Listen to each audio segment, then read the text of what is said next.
नमस्कार. The deep डाईव्हमध्ये आपलं स्वागत आहे. आपल्यासमोर आहे 22 डिसेंबर 2025चा. आज आपण फक्त मथळे नाही वाचणार, तर त्या बातम्यांमधले धागेदोरे एकमेकांशी कसे जोडलेले आहेत आणि त्यांचा खरा अर्थ काय आहे हे उलगडून पाहणार आहोत. अगदी बरोबर. कारण वरवर पाहता या बातम्या खूप वेगवेगळ्या वाटतात. कुठे निवडणुकीचा निकाल, कुठे चीनची आर्थिक घोषणा, तर कुठे रेल्वेची दरवाढ. पण या सगळ्यांमागे एक समान धागा असतोच. तो म्हणजे सत्ता, पैसा आणि तंत्रज्ञानाचा आपल्या आयुष्यावर होणारा प्रभाव. चला, तोच शोधायचा प्रयत्न करूया. नक्की. सुरुवात महाराष्ट्रापासून करूया का? हो, करूया. महानगरपालिका आणि नगरपंचायत निवडणुकांचे निकाल लागलेत आणि भाजपने 288 पैकी तब्बल 124 जागा जिंकून मोठा विजय मिळवलाय. म्हणजे महायुतीने विधानसभेप्रमाणेच इथेही यश मिळवलेले दिसतंय. हो, पण हे चित्र तितकं सरळ नाहीये. अच्छा. म्हणजे बघा, एका बाजूला मुख्यमंत्री देवेंद्र फडणवीस म्हणतायत की हा विकासाचा विजय आहे, आमच्या कामाला मिळालेली पोचपावती आहे. ही तर अपेक्षित प्रतिक्रिया झाली. बरोबर. पण दुसऱ्या बाजूला काँग्रेसचे हर्षवर्धन सकपाळ आणि शिवसेनेचे संजय राऊत आहेत. त्यांनी थेट आरोप केलाय की निवडणूक आयोगाच्या मदतीने या निवडणुका फिक्स होत्या. अरे बापरे. हो, आणि पैशाचा तर वारेमाफ वापर झाला असंही त्यांचं म्हणणं आहे. त्यामुळे ही लढाई फक्त मतांची नाही, तर दोन वेगवेगळ्या कथानकांची म्हणजे नॅरेटिव्हची आहे. म्हणजे एका बाजूला विकासाचं राजकारण आणि दुसऱ्या बाजूला सत्तेचा गैरवापर, असं काहीसं. अगदी तसंच. आणि गंमत बघा, हीच गोष्ट आपल्याला मोठ्या पटावर पण दिसते. म्हणजे आंतरराष्ट्रीय स्तरावर. हो, इथे महाराष्ट्रात शहरांवर ताबा मिळवण्यासाठी राजकीय संघर्ष आहे. पण त्याचवेळी चीन एक संपूर्ण बेट जे साधारण तैवानच्या आकाराचं आहे, त्याला ताब्यात घेऊन एक वेगळ्याच प्रकारची सत्ता गाजू पाहतोय. तुम्ही हैनान बेटाबद्दल बोलताय, ज्याला चीन नवीन हाँगकाँग म्हणून विकसित करतोय. एक्झॅक्टली. ही बातमी खूप मोठी आहे. कम्युनिस्ट चीन जगाला भांडवलशाही विकत आहे, असा त्याचा मथळा आहे. हो, हे ऐकायलाच किती विरोधाभासी वाटतंय. एक कम्युनिस्ट देश भांडवलशाही कशी काय विकू शकतो? यातच तर खरी मेख आहे. सध्या चीनची अर्थव्यवस्था थोडी मंदावली आहे, परकीय गुंतवणूक कमी झाली आहे. यावर उपाय म्हणून त्यांनी हैनान बेटाला एक फ्री ट्रेड झोन किंवा मुक्त व्यापार क्षेत्र बनवायचं ठरवलंय. म्हणजे नेमकं काय, सोप्या भाषेत? सोप्या भाषेत म्हणजे हे एक असं आर्थिक बेट असेल जिथे स्थानिक कर जवळपास 0 असतील, जगातल्या कंपन्यांना व्यापार करायला पूर्ण सूट असेल आणि पायाभूत सुविधा तर उत्तम असतीलच. चीन जगाला जाणू सांगतोय, तुम्हाला व्यापार करायचा आहे, भांडवलशाही हवीये, आमच्याकडे या, आम्ही तुम्हाला सर्वोत्तम जागा देतो. अच्छा, म्हणजे अमेरिकेच्या त्या संरक्षणवादी धोरणांना चीनने दिलेलं हे एक थेट उत्तर आहे. अगदी. पण यात एक मोठा धोका पण आहे. कोणता? एकाच देशात दोन व्यवस्था, कम्युनिझम आणि अनिर्बंध भांडवलशाही, या एकत्र कशा नांदतील हा अब्जावधी डॉलरचा प्रश्न आहे. हा प्रयोग यशस्वी झाला तर चीन जागतिक अर्थव्यवस्थेचा केंद्रबिंदू बनेल. आणि फसला तर? फसला किंवा तिथली आर्थिक मोकळीक राजकीय स्वातंत्र्याच्या मागणीत बदलली तर चीनसाठी ही मोठी डोकेदुखी ठरू शकते. म्हणजे सत्तेच्या खेळाचे हे वेगवेगळे प्रकार आहेत आणि त्याचे परिणाम पण वेगवेगळे दिसतायत. पंजाब सरकारने अमृतसर, तलवंडी साबो आणि श्री आनंदपूर साहेब या 3 शहरांना पवित्र शहरं म्हणून घोषित केलंय. हो, आणि ह्या घोषणेचा थेट परिणाम म्हणजे या शहरांमध्ये आता मांस, तंबाखू आणि दारूच्या विक्रीवर पूर्णपणे बंदी असेल. हा निर्णय शीख समुदायाच्या भावनांचा आदर करणार आहे, यात शंका नाही. पण यातून एक मोठा प्रश्न उभा राहतो. कोणता प्रश्न? की एका समुदायाच्या धार्मिक भावनांचा आदर करण्यासाठी संपूर्ण शहराच्या सामाजिक आणि आर्थिक जीवनावर असे निर्बंध घालणं कितपत योग्य? हो, हा मुद्दा आहे खरा. आणि ही रेषा कुठे आखायची हाच प्रश्न बघा कर्नाटक आणि तेलंगणामध्ये सुद्धा वेगळ्या रूपात समोर येतोय. तिथे द्वेषपूर्ण भाषणांविरोधात म्हणजे हेट स्पीच विरोधात कायदे आणण्याची चर्चा सुरू आहे. पण सामाजिक सलोखा टिकवण्यासाठी अशा भाषणांवर नियंत्रण आणणं गरजेचं नाही का? डी.के. शिवकुमार आणि रेवंत रेड्डी तर याचं समर्थनच करत आहेत. गरजेचं नक्कीच आहे. सामाजिक सलोखा महत्वाचाच. पण खरी मेक वेगळीच आहे. ती काय? द्वेषपूर्ण भाषण म्हणजे काय आणि परखड टीका म्हणजे काय, यातील सीमारेषा कोण ठरवणार? बरोबर. या कायद्याचा वापर राजकीय विरोधकांना दाबण्यासाठी होणार नाही याची खात्री कोण देणार? म्हणजे बघा, पंजाबमध्ये धर्माच्या आधारावर नियम तर कर्नाटकात भाषणाच्या आधारावर. उद्देश चांगला असला तरी व्यक्ती स्वातंत्र्यावर गदा येण्याचा धोका आहेच. आणि याच व्यक्ती स्वातंत्र्य आणि कायद्याचं राजम या संघर्षाचं एक मोठं उदाहरण श्रीनगरमधून आलंय. हो, विशेष न्यायालयानं UAPA कायद्याखाली अटक केलेल्या 3 आरोपींची निर्दोष मुक्तता केली आहे. UAPA हा तर खूप कडक कायदा मानला जातो नाही का? हो, आणि म्हणूनच हा निकाल खूप खूप महत्वाचा आहे. आधी हे समजून घेऊ की UAPA म्हणजे काय. याचं पूर्ण नाव आहे बेकायदेशीर कारवाया प्रतिबंध कायदा. हा एक अतिशय कडक दहशतवाद विरोधी कायदा आहे. या अंतर्गत जामीन मिळणं जवळजवळ अशक्य असतं. लोकांना अनेक वर्ष खटल्याशिवाय तुरुंगात राहावं लागतं. मग या प्रकरणात नेमकं असं काय झालं की आरोपींची सुटका झाली?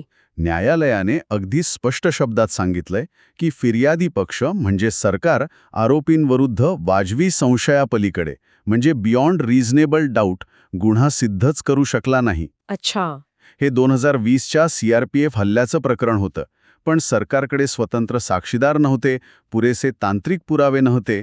कायद्याच्या राज्यात फक्त संशयावर कुणाला शिक्षा देता येत नाही हेच या निकालाने पुन्हा एकदा दाखवून दिलंय. म्हणजे कायद्याचा वापर कसा जपून करायला हवा हे न्यायालय दाखवून देत आहे. अगदी.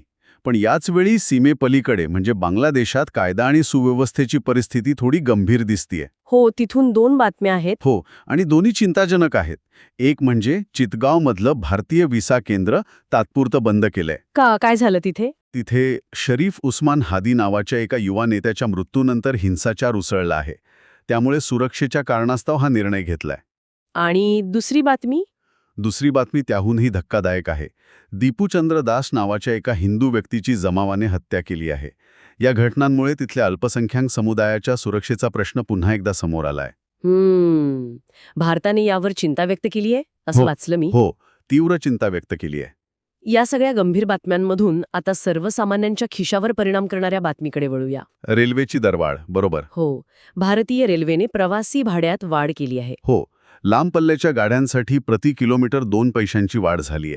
आता 2 पैसे ऐकायला खूप छोटी रक्कम वाटते. हो, पण जेव्हा तुम्ही 1000-2000 किलोमीटरचा प्रवास करता तेव्हा ही रक्कम मोठी होते. रेल्वेचं म्हणणं आहे की त्यांचा खर्च खूप वाढलाय.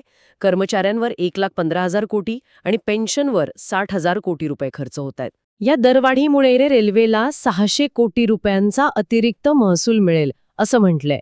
मग यातून रेल्वेचा प्रश्न सुटेल का? नाही, इथेच खरी गंमत आहे. कशी? हे 600 कोटी वरवर मोठे वाटले तरी रेल्वेच्या आधुनिकीकरणासाठी आणि सुरक्षेसाठी लागणाऱ्या हजारो कोटींच्या तुलनेत ते समुद्रातल्या एका थेंबासारखेत. अच्छा. त्यामुळे ही दरवाढ एक तात्पुरती मलमपट्टी आहे की रेल्वेच्या आर्थिक मॉडेलमध्ये बदलाची सुरुवात, हा खरा प्रश्न आहे. बरोबर. आणि खिशाला चाट देणारी दुसरी बातमी गुंतवणुकीबद्दल आहे. जमिनीतील गुंतवणूक एक सुवर्णसंधी की एक धोका? हो, तो लेख वाचला मी. त्यात 2 गुंतवणूकदारांचे अगदी टोकाचे अनुभव दिले आहेत. काय सांगतात ते अनुभव? त्यातून गुंतवणुकीचा एक महत्त्वाचा नियम समोर येतो. लेखात एका व्यक्तीला जमिनीतून करोडोंचा फायदा होतो, तर दुसरा माणूस मालकी हक्काच्या वादामुळे आणि कायदेशीर अडचणींमुळे अक्षरशः बर्बाद होतो. याचं मुख्य कारण आहे लिक्विडिटी कमी असणं. लिक्विडिटी कमी असणं म्हणजे काय हे जरा सोप्या भाषेत सांगाल? नक्कीच. म्हणजे असं की तुम्ही तुमची जमीन विकायला काढल्यावर तिला लगेच ग्राहक मिळत नाही. सोनं किंवा शेअर्ससारखं तुम्ही ती एका दिवसात विकून पैसे मिळवू शकत नाही. हो, बरोबर. कधीकधी तर वर्षानुवर्ष लागतात. यालाच लो लिक्विडिटी म्हणतात. त्यामुळे जमिनीत गुंतवणूक करताना कागदपत्र 100% तपासली नाहीत तर सुवर्ण संधी ही धोक्याची खाण बनायला वेळ लागत नाही. म्हणजे आपलं आर्थिक भविष्य सुरक्षित करण्यामागे पण किती धोके आहेतच. मग काय, आपलं भविष्य जाणून घेण्यासाठी आता थेट AI ची मदत घ्यायची? कारण एक बातमी आहे की आता भविष्य सांगण्यासाठीही AI चा वापर होतोय. हो. AI ज्योतिषी विरुद्ध मानवी ज्योतिषी अशी स्पर्धाच सुरू झाली आहे. हो, ही खूपच आकर्षक डेव्हलपमेंट आहे. ॲस्ट्रोसेज सारखे प्लॅटफॉर्म्स चक्क AI ज्योतिषी वापरत आहेत. खरंच? हो. मिस्टर कृष्णमूर्ती नावाचा एक AI ज्योतिषी आहे म्हणे. तो एकाच वेळी 1000 लोकांची कुंडली बघून भविष्य सांगू शकतो. तो पूर्णपणे डेटावर आधारित गणितीय विश्लेषण करतो. पण ज्योतिषशास्त्र हे तर अंतर्ज्ञान आणि अनुभवावर आधारित आहे असं मानलं जातं. तिथे डेटा आणि अल्गोरिदम काय करणार? बरोबर. आणि म्हणूनच इन्स्टाएस्ट्रोसारखे प्लॅटफॉर्म्स वेगळा मार्ग वापरत आहेत. ते काय करत आहेत? ते मानवी ज्योतिषांना मदत करण्यासाठी AI वापरतात. त्यांचं म्हणणं आहे की AI तुम्हाला माहिती देऊ शकतो, पण एखाद्या व्यक्तीच्या समस्येमागची भावनिक गुंतागुंत समजून घेणं, त्याला सहानुभूतीने सल्ला देणं, हे फक्त माणूसच करू शकतो. तंत्रज्ञान विरुद्ध मानवी स्पर्श ही लढाई आता ज्योतिषशास्त्रातही पोचली आहे की नाही? अगदी. आणि याच मानवी स्पर्शाच्या अभावावर एक मजेशीर लेख आहे जो मला वाटतं आपल्यापैकी अनेकांना खूप जवळचा वाटेल. नवीन वर्षात कंपन्यांकडून मिळणाऱ्या त्या निरुपयोगी भेटवस्तूंबद्दल. हो, तो लेख भन्नाट आहे. गळणाऱ्या प्लास्टिक पेन्स, ज्या गावाचं नावही कधी ऐकलं नाही त्याचे फोटो असलेलं कॅलेंडर. किंवा रस्ट नेव्हर स्लीप्स म्हणजे गंज कधी झोपत नाही असं विचित्र स्लोगन लिहिलेला कॉफी मग. हो, लेखक म्हणतो की या भेटवस्तू एकच संदेश देतात: तुमच्या सुट्ट्या संपल्या आहेत, आता गपचूप कामाला लागा. खरे, त्यात कोणतीही वैयक्तिक भावना किंवा विचार नसतो. अजिबात नाही. आणि गंमत म्हणजे या हलक्या-फुलक्या लेखाला जोडूनच एक खूप वैचारिक लेख आहे, जो याच मुद्द्याला हात घालतो. कोणता मुद्दा? AI आणि मानवी अंतर्ज्ञान यांची तुलना करणारा. तो लेख म्हणतो की AI कितीही शक्तिशाली असला तरी तो फक्त अस्तित्वात असलेल्या माहितीचं विश्लेषण करू शकतो. तो काहीही नवीन निर्माण करू शकत नाही. खरी नवनिर्मिती, खरं अंतर्ज्ञानाची शक्ती म्हणजे इंट्युटिव्ह इंटेलिजन्स ही फक्त माणसात आहे, जी त्याला ध्यान आणि मानसिक शांततेतून मिळते. हार्वर्ड आणि स्टॅनफर्ड सारख्या संस्थांचे संशोधन सुद्धा हेच सांगतं. जेव्हा आपलं मन शांत असतं तेव्हाच आपल्याला खोलवरचं सत्य आणि नवनवीन कल्पना सुचतात. म्हणजे AI ज्योतिषी तुम्हाला डेटावरून भविष्य सांगेल, पण तुमचं अंतर्ज्ञान तुम्हाला योग्य मार्ग दाखवेल. अगदी तसंच. आणि या सगळ्या चर्चेच्या शेवटी मनोरंजनाच्या दुनियेतून एक बातमी आहे जी तंत्रज्ञान आणि मानवी कल्पनाशक्तीचा सुंदर मिलाप दाखवते. अवतार फायर अँड ॲश या चित्रपटाने पहिल्याच आठवड्यात जगभरात $345 दशलक्ष कमाई केली आहे. जेम्स कॅमेरॉन पुन्हा एकदा बॉक्स ऑफिसवर विक्रम रचण्याच्या मार्गावर आहेत. आणि हे महत्वाचं आहे, कारण अवतारसारखे चित्रपट हे अत्याधुनिक तंत्रज्ञानाचा वापर करून एक पूर्णपणे काल्पनिक पण मानवी भावनांना स्पर्श करणारी दुनिया तयार करतात. बरोबर. तंत्रज्ञान इथे मानवी कल्पनेला मारत नाही तर तिला अजून भव्य बनवतं. हो. तर आज आपण उद्याच्या वृत्तपत्रातून काय काय पाहिलं? महाराष्ट्रातील राजकीय निकालांपासून ते चीनच्या आर्थिक महत्वाकांक्षेपर्यंत, UAPA सारख्या कडक कायद्याच्या मर्यादेपासून ते रेल्वेच्या भाडेवाढीच्या परिणामांपर्यंत. आणि AI ज्योतिषांपासून ते मानवी अंतर्ज्ञानाच्या शक्तीपर्यंत. ह्या सर्व बातम्यांमधून एक गोष्ट अगदी स्पष्ट होते की बदल खूप वेगाने होतोय. राजकीय समीकरणं, आर्थिक दबाव आणि विशेषतः तंत्रज्ञानाचा वाढता प्रभाव आपल्या आयुष्याच्या प्रत्येक कोपऱ्याला स्पर्श करतोय. मग ते आपलं राजकारण असो, आपलं पाकीट असो किंवा आपली श्रद्धा असो. आजच्या या चर्चेनंतर माझ्या मनात एकच प्रश्न घोळतोय. कोणता? एका बाजूला AI आपल्यासाठी कुंडली मांडत आहे, आपलं भविष्य वर्तवू पाहत आहे, तर दुसऱ्या बाजूला आपल्याला सांगितलं जातंय की खरी शक्ती आपल्या आतल्या आवाजात आहे, आपल्या अंतर्ज्ञानात आहे. या तंत्रज्ञानाच्या युगात जिथे प्रत्येक उत्तरासाठी एक अल्गोरिदम तयार आहे, तिथे आपल्या आतून येणाऱ्या आवाजावर, आपल्या भावनांवर आणि आपल्या अंतर्ज्ञानावर विश्वास ठेवणं आपल्याला जमेल का? आणि त्याचं खरं मूल्य काय असेल? या प्रश्नावर विचार करायला नक्कीच हरकत नाही.